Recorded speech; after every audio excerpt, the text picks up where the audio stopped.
Quando você falar ok. Boa noite, eu sou o Davi, sou enfermeiro R2 de urgência e emergência pelo HCUFG.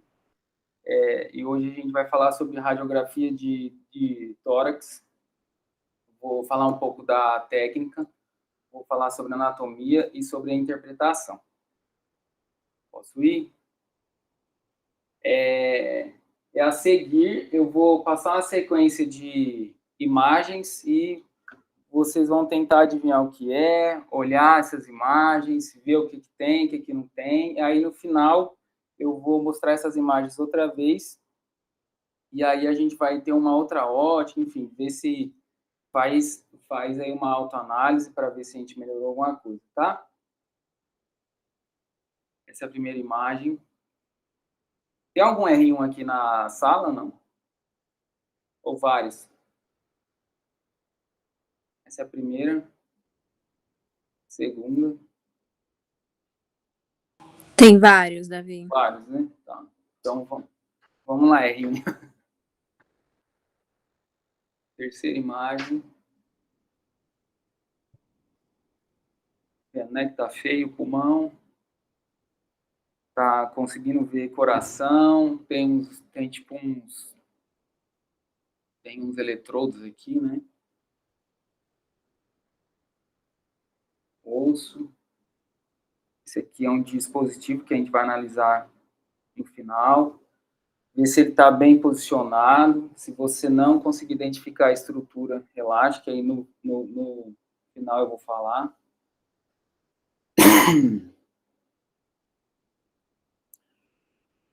Tem uns fios aí, né? Costurando o externo. Pensando no que pode ser.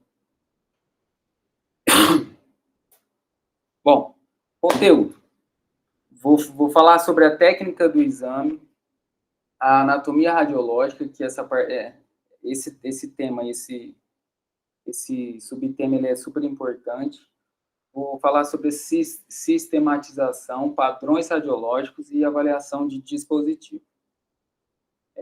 Vamos lá. Importância do raio-x, né, da radiografia.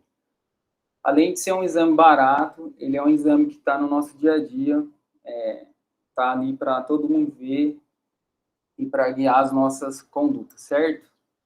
Então, numa radiografia, a gente só consegue ver em tons de cinza, consigo ver ar, gordura, partes moles, osso, metal. Aí você pode observar aqui, ó, o osso, ele é um pouco mais denso que o ar, aliás, totalmente mais denso, né? Aí tem as partes moles, gordura, tá? Então, e a nomenclatura? A gente fala que o raio-x ele é radiopaco ou radiotransparente para falar daquelas partes que não são tão densas. Então, pulmão, ele é um pouquinho, ele é radiotransparente, ele é mais radiotransparente do que o osso, tá? É a técnica do exame. A gente tem as principais incidências, né, que é PA versus AP. Já eu falo delas com mais calma. Perfil. É um perfil à esquerda. Por que à esquerda? Por que na direita? E você tem que se perguntar se a técnica está adequada. E aí você analisa a inspiração, vê a penetração e a rotação, certo? Então, vamos lá, PA e AP. Por que o PA ele é melhor do que o AP? Porque os raios eles incidem nas estruturas. Exemplo, né, tem o coração e o que você quer enxergar, você tem que se aproximar mais do filme. Por que você tem que se aproximar mais do filme? Porque quando o raio-x é lançado, ele vai atravessar as estruturas e vai marcar o filme, certo? E aí, quando ele marcar o filme, ele vai projetar uma imagem. Quando ele está mais próximo desse filme, ele vai ser mais fidedigno, porque ele não vai alterar tamanho de órgão, etc., pulmão e tal. Quando o paciente está em AP, o raio bate antes nas estruturas e vai alargando essas estruturas lá no final, parecendo que é um coração maior. Então, tem aqui o paciente A e o paciente B, certo? Então, o A é PA e o B é AP, certo? Alguma dúvida aqui? Então, vamos lá. PA. O paciente ele vai arquear as costas para afastar essas escápulas, para não ter nenhum tipo de estrutura na frente. E o perfil à esquerda. Por que é à esquerda, então? Porque o coração ele fica à esquerda. Então, ele vai ficar mais fidedigno à esquerda, tá? E o AP, que geralmente se faz em leito. A gente põe aquela chapa atrás do paciente, certo? E aí tem algumas alterações, que é o que eu mencionei antes. Bom, então, PA tem maior proximidade do coração e mediastino com o filme e tem as dimensões mais próximas das reais, certo? E a AP tem um pseudo-alargamento do mediastino e do coração. Diafragma mais alto, volume pulmonar menor e as escápulas projetadas no campo pulmonar. A técnica da inspiração. Como é que você sabe se está bem inspirado, se está pouco inspirado? A gente conta as costelas. Até de 9 a 11 arcos costais posteriores e de 6 a 7 anteriores. Então, a gente vai contar aqui, ó, bem manual mesmo. Então, 1, 2, 3, 4, 5, 6, 7, 8, 9, 10, 11. Ok, aí beleza. Você faz a mesma coisa aqui. Vai dar, acho que 9 aqui. Qual que é o problema de estar muito inspirado? Você deixa o pulmão grande, e aí o coração parece que ele fica bem pequenininho, sabe? Então, assim, você tem que prestar atenção nisso para já saber o que você vai olhar, tá?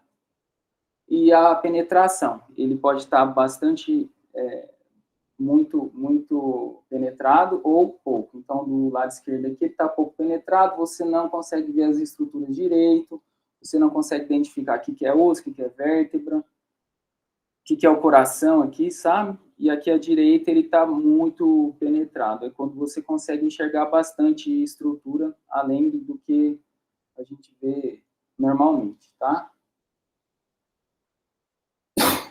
Esse aqui eu passo. Rotação também é uma parte importante da gente observar no raio-x, porque se o paciente ele tiver rodado, ele vai magnificar algumas estruturas de um lado ou de outro. Então, pode ser que você enxergue o VD maior do que o VE, tá? Então, assim, como é que eu sei se ele está rodado ou não? Você mede o processo espinhoso com a escápula. Se der de distância igual, tá ok, tá? Aqui a rotação. Essa imagem ela tá bem ruim, mas assim, dá para ver que tá bem rodado aqui, ó, direita. O paciente está um pouco para a esquerda. Aqui quando, ó, aqui a clavícula, aqui a outra clavícula, aqui é o processo espinhoso. Esse espaço entre o processo espinhoso e a clavícula, ele é menor do que esse daqui. Então, ele está rodado um pouco, tá? Então, falando mais sobre anatomia radiológica, sobre os lobos pulmonares, a gente tem o lobo superior direito, o lobo médio e o lobo inferior. E entre eles tem a cisura, né? Que são os folhetos das pleuras, tá? Então, tem a pleura parietal e a pleura visceral, certo? E do lado esquerdo, lobo superior esquerdo e lobo inferior esquerdo. Mediastino é o que a gente vê quando enfim, essa é uma imagem para ver o que a gente enxerga quando o paciente está em perfil. Então, na parte anterior do mediastino, a gente enxerga mais o coração, Na parte do meio, a gente enxerga mais os hilos, né, que são os vasos pulmonares, e o posterior, as vértebras, certo? Então, vamos lá, com bastante calma aqui. Então, esse aqui é o mediastino, que é a região onde o coração fica. Então, vamos lá, vocês vão acompanhar aqui comigo. Tem aqui a traqueia. Do lado direito, tem uma estrutura grande, que é a veia cava superior. E do lado esquerdo tem 3 estruturas importantes, que é o botão aórtico, que é essa estrutura aqui. Depois tem o tronco da artéria pulmonar e o átrio esquerdo. O ventrículo direito, ele repousa sobre o diafragma, tá? O átrio direito, ele fica à direita. O ventrículo esquerdo, ele fica perto da língula, que é no pulmão esquerdo. E o átrio esquerdo, ele fica para cima, tá bom? E no perfil, a gente pode ver a aorta descendo aqui, a artéria pulmonar aqui, o átrio direito um pouquinho mais anterior, ventrículo direito também anterior, e o resto das estruturas aqui, ok? E aqui tem a cúpula diafragmática. Prestem bem atenção nessa angulação, tá? Porque a gente vai ver o derrame. E geralmente essa angulação ela se apaga. Beleza?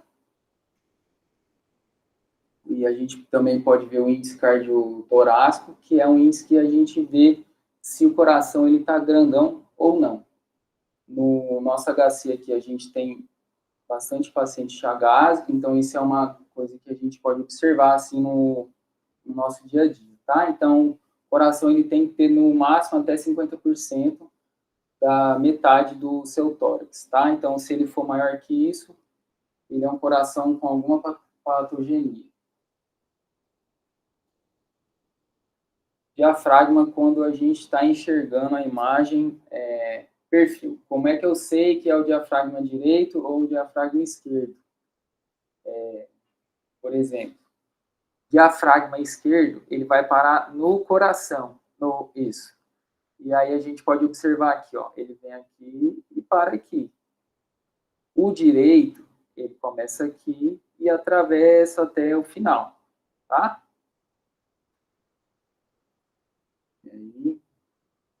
E tem o sinal da silhueta também, que é um sinal que quando ele existe, é porque tem alguma alteração. E aonde ele está alterado é onde a gente enxerga, enfim, é onde está essa alteração, tá? É só para identificar mesmo. Bom, e tem a sistematização da interpretação. Você primeiro tem que checar os dados sempre, checar o nome do paciente, data da realização e a sua história clínica. Lembrar da história clínica, porque a gente não consegue adivinhar o que o paciente tem só de ver aquela imagem ali, porque é pouco, tá? Confira a lateralidade, verifique a técnica, igual eu ensinei agora, e faça o seu próprio checklist, beleza? Verifique a técnica. Vamos lá, padrões radiológicos principais. A gente tem consolidação, padrão intersticial, nódulo, massa e atelectasia, tá? São só essas alterações? São. Só essas. E lembra da nossa história clínica, porque sem história a gente não pode falar nada da imagem que a gente estiver olhando. Vamos lá. Quando a gente tem um insulto no nosso pulmão, ou a gente tem um insulto a nível de endotélio, certo? E aí tem uma alteração intersticial, ou a gente tem um preenchimento desses bronquíolos. Geralmente é a consolidação, tá? Então, na consolidação, a gente tem o preenchimento dos alvéolos, com pus, células, transudato, sangue, disseminação entre os alvéolos, parando na cisura, ou seja, ele não atravessa a cisura, ele para naquele lobo, e a principal causa é a pneumonia. Como é que a gente pode identificar consolidação além dele preencher os brônquios? Ele vai ter uma opacidade homogênea, que ele obscurece os vasos, ele faz broncograma aéreo, já eu mostro o que é, e a extensão à pleura e cisura, sem cruzá-las, tá? E não tem perda de volume na imagem. Eu também vou ensinar o que é isso para frente. Bom, então, o conteúdo dessa consolidação lá na imagem pode ser água, pus, sangue, células, tá? E essas são as principais alterações, etc. E tem o tipo que a consolidação ela pode ser lobar, difusa ou multifocal. E essas são as alterações principais também. Bom, aqui tem um exemplo de consolidação.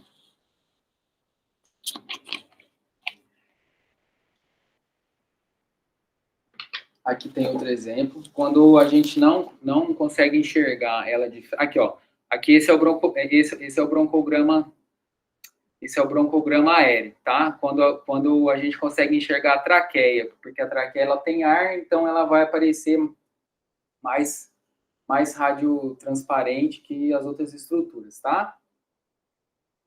E aqui à direita, a imagem dos corpos vertebrais, a gente pode ver que ele não está em gradiente escuro, porque os corpos vertebrais, eles não têm nada, não tem nenhuma estrutura tampando eles. Então, ele vai ficando mais radiotransparente quando ele vai descendo aqui, tá?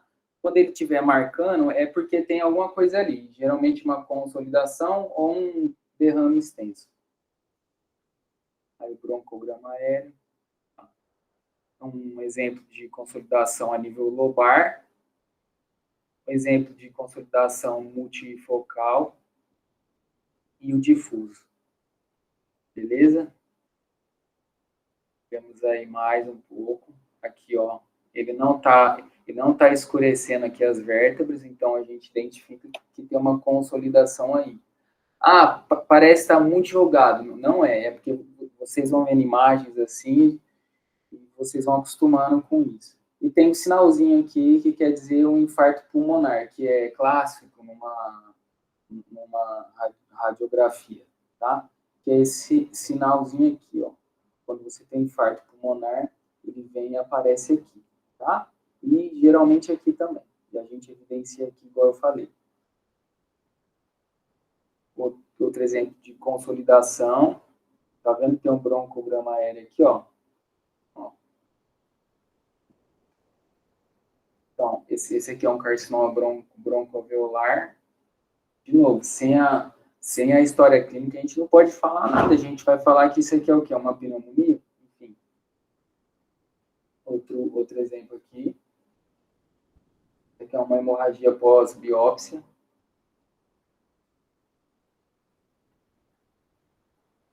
Esse aqui é uma contusão por PAF. Vocês estão vendo onde está o PAF, o projétil? Está aqui, ó. Está bem aqui. E se eu não me engano... É isso. Bom, e tem o padrão intersticial, que é aquele padrão quando há um extravasamento de líquido a nível intersticial. Então, ele envolve o tecido de sustentação pulmonar e é o principal padrão visto na radiografia. É o reticular, tá? Que é esse padrão inteiro, assim. Então, o principal padrão é o edema cardiogênico, tá? Ele sobrecarrega esses vasos e ele vai dando essa alteração assim inteira. Aqui, ó. Tá vendo que ele tá bem veiudo, assim? Vamos lá, vamos falar grosso modo. E tem uma alteração aqui que a gente enxerga quando ele tem esse padrão intersticial também, quando ele tem uma sobrecarga circulatória. É quando a gente consegue enxergar essas linhas B de Kerley, que são essas linhas aqui. Pronto. Elas sempre ficam nesse padrão, fica no canto do pulmão, quando tem um edema cardiogênico, elas vêm e aparecem, tá? Aqui na TC. Bom, agora o padrão radiológico de atelectasia. Aqui é mais legal. Aqui é legal de ver.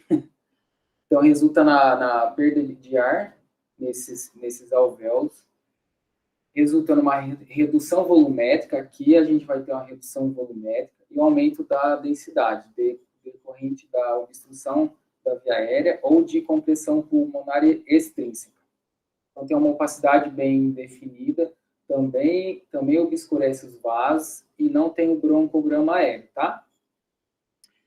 E quando acontece a telectasia, o pulmão repuxa as estruturas. Então, tem meio que um desvio de traqueia assim, que é o que a gente vai ver aqui, ó. Vamos lá. Aqui é uma telectasia. O lobo, se eu não me engano, o lobo inferior, ele está telectasiado, tá vendo aqui? Ele puxou o diafragma para cima, porque o diafragma ele tem um padrão de ser mais ou menos na mesma altura que o outro, tá? E a gente vê o desvio de traqueia aqui também, ó, gente, ó. Tá vendo? Ela tá bem para a direita aqui. Aqui uma telectasia a nível laminar, aqui, ó. Tá vendo? Quando a gente não consegue enxergar de frente, a gente sempre olha o perfil. Aqui evidenciou aqui no perfil, certo? E tem repuxo aqui também, ó. Certo? Alguma dúvida até aqui? Eu só vou passar para o próximo quando alguém responder. Não. Tá. Obrigado. Aqui tem uma telectasia extensa. Aqui é o controle dela. Sobrou só uma parte laminar. Aqui é outra telectasia. Tá vendo essa partezinha aqui? Que é uma telectasia laminar. Tá? Ver se eu consigo enxergar. Repuxo aqui também. Não teve repuxo porque é laminar.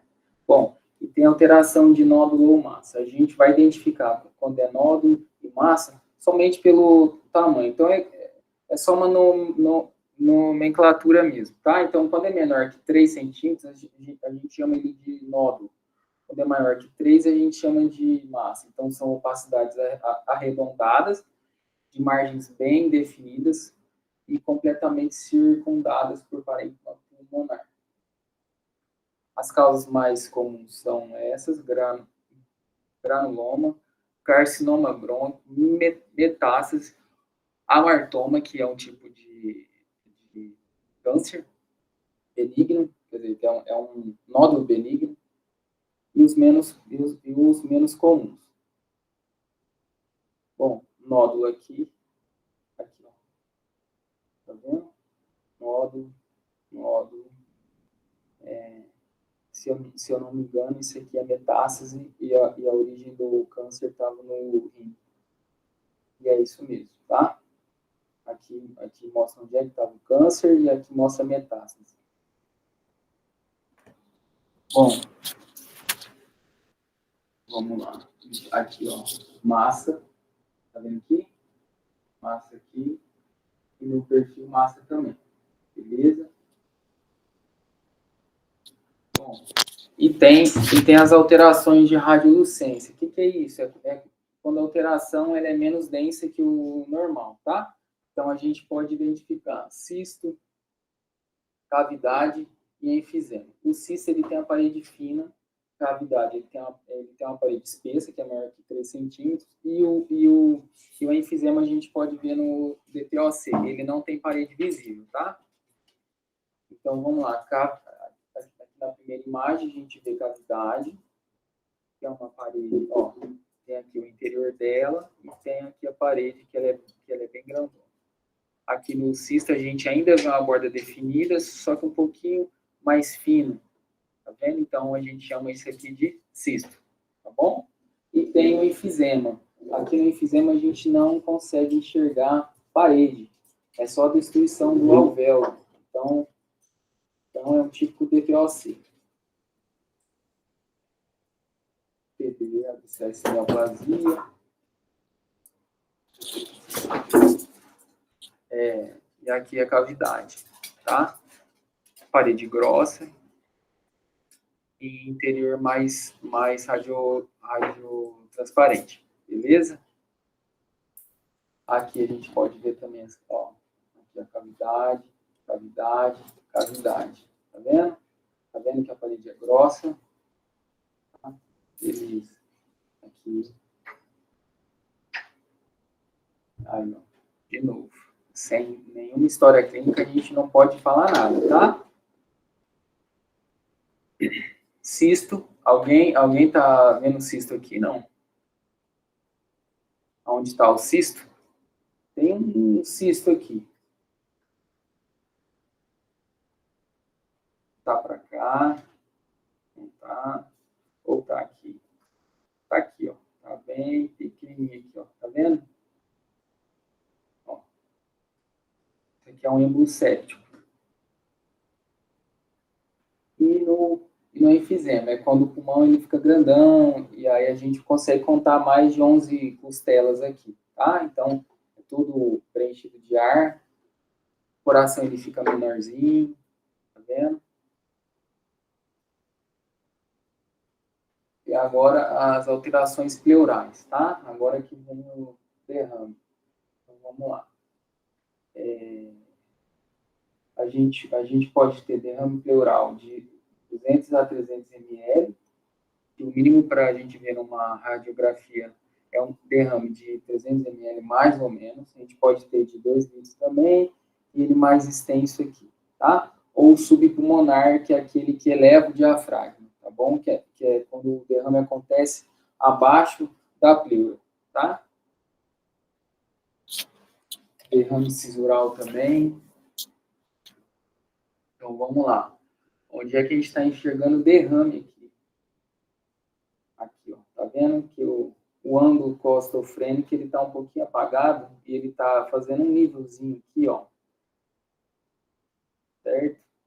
Então, aqui um nívelzinho aqui, ó. Beleza? Aqui. Eu estou vendo um pequeno derramezinho aqui, ó.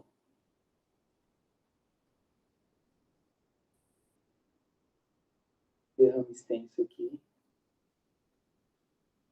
Ah, por que não é uma... Por que não é uma consolidação? Porque a gente não está vendo broncograma aéreo aqui, tá, gente?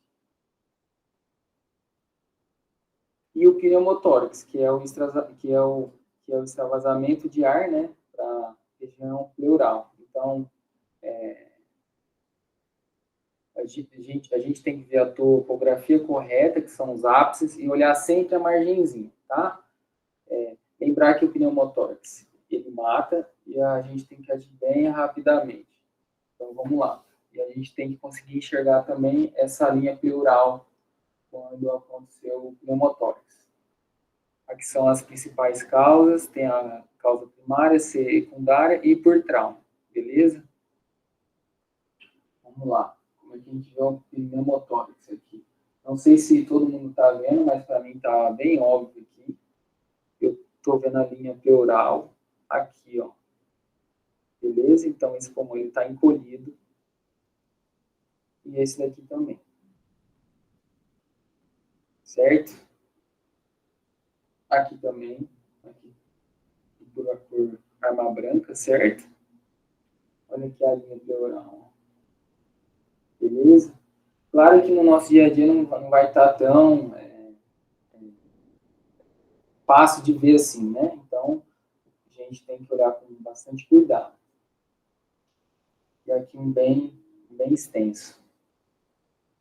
Tá vendo que não tem pulmão nenhum aqui do lado direito?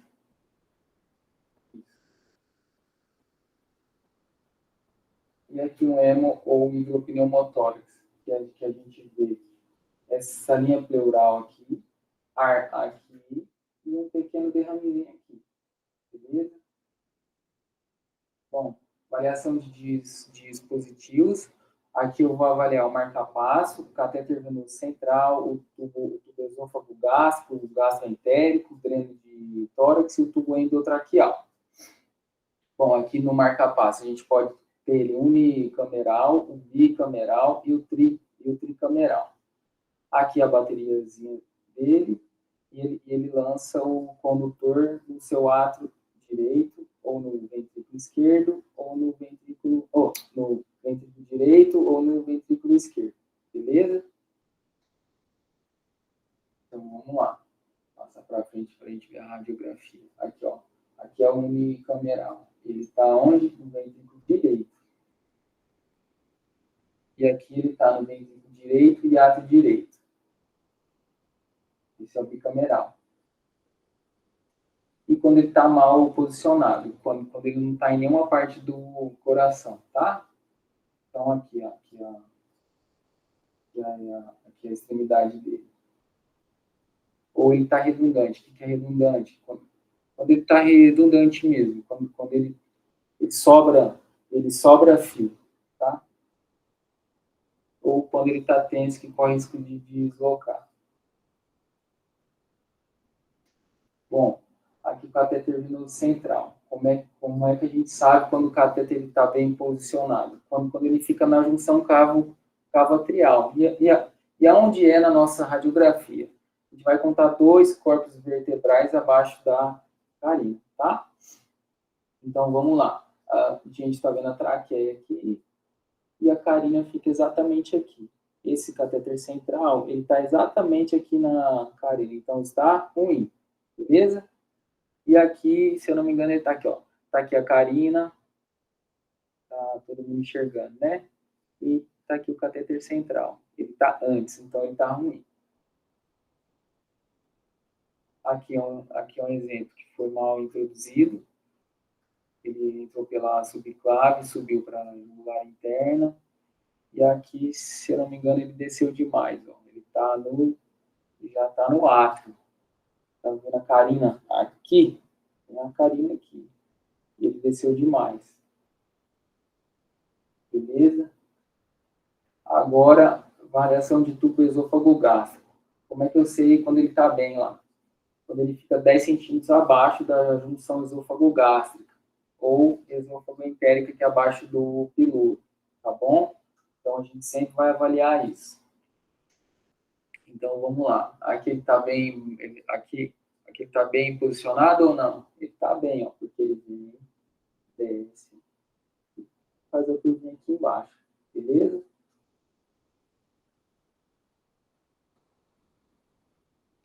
Aqui não está certo, né, gente?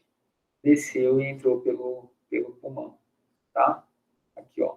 Aqui a traqueia entrou aqui no pulmão direito. Aqui ele ficou enrolado no pescoço. E aqui ele bateu e voltou. Ó, bateu, voltou. E aqui ele foi para algum lugar que eu não sei onde é que foi. Ele está esquerdinho aqui, ó. Aqui, se eu não me engano, ele está um pouquinho... Não, ele está no pulmão esquerdo. Tá? E o tubo endotraqueal. Como é que a gente sabe quando ele está bem posicionado? Quando ele está 5 a 7 centímetros acima da carina, que dá mais ou menos entre a T5 e a T7, tá? Ou no nível da junção externo-clavicular. Aqui a traqueostomia. Beleza? Aqui são que o mau posicionamento causa, né? Pode causar barotrauma. Tá vendo que ele está selecionado aqui, ó. Aqui também. Aqui também. Aqui um pneu mediastino. Tá vendo que a gente consegue enxergar ar aqui no mediastino? Tá vendo que ele tá mais escuro? Beleza? E aqui a gente vê um efizema subcutâneo aqui também, ó. Olha aqui, ó. Bom, o dreno de tórax. Lembrando que quando você quer drenar ar, ele fica para cima, e quando você quer drenar líquido, ele vai para baixo, tá? Então, a gente mais ou menos espera na nossa radiografia ali. Então, aqui ele está drenando o ar. Lá atrás, tá, gente? Isso aí ainda não está furando o pulmão, ele está atrás. Aqui ele está drenando líquido. Bom, também tem as complicações, certo? Então, aqui ele causou um pneumotórax, a gente consegue ver a linha pleural, e aqui ar, beleza? Aqui o pneumotórax e o dreno que ele está mal posicionado, porque ele não está drenando, tá? E aqui, quando ele nem sequer atingiu o objetivo dele, ele nem passou pelo músculo, tá bom? E isso acontece, tá? Aqui, ó, eu fiz a extensa aqui também, ó.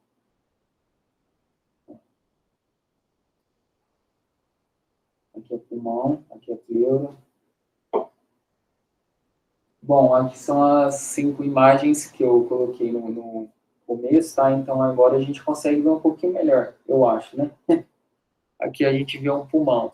Sem história clínica, a gente não pode falar o que é. A gente está vendo que esse pulmão está feio, assim, só, certo?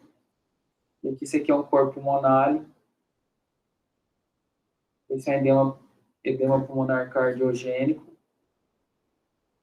certo? E esse daqui é uma sobrecarga circulatória associada à transfusão. Tá vendo aqui as linhas B de Kerley? Olha aqui, ó. Aqui, ó. E esse deslocamento do eletrodo de marca-passo cardíaco. Ele não está onde ele deveria estar.